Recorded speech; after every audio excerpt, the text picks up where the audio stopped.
بسم الله الرحمن الرحیم. در قدم اول درود می‌فرستیم بر آقای تا که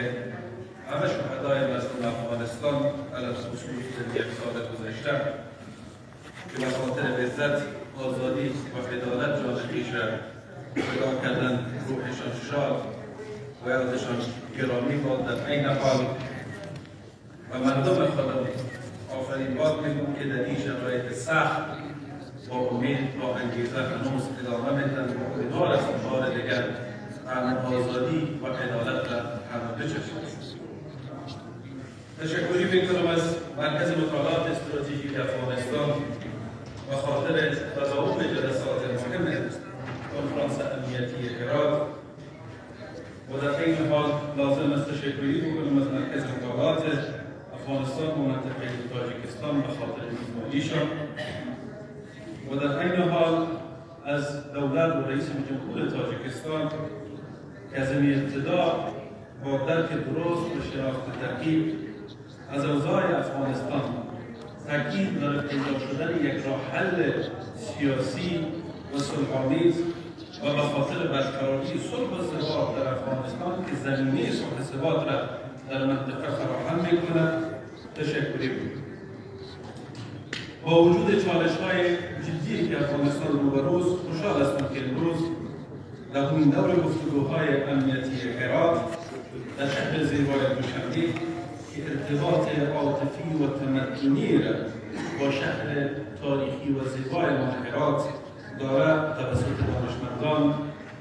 پالیسی سازان، دیپلمات‌های محترم برگزار می‌شود. این گونه گفتگوها ریشه در فرهنگ کهن و مشترک همه ما دارد و تلاش مشترکی است برای پیدا کردن راه حلی برای درد مردم افغانستان. صحبت مختصر خویش را از سالهای اخیر قبل از سقوط دولت جمهوری اسلامی افغانستان آغاز می‌کنم. در مدت 1.5 سال گذشته و چند بار شنیدم و خواندم که علی خصوص توسط دوستان بیرونی ما ادعا شده بود که سقوط جمهوریت یک سورپرایز بود،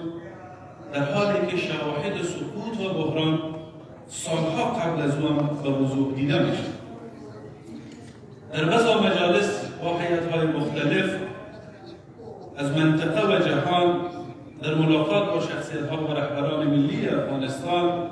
با مسئولین حکومتی بار این نگرانی‌ها را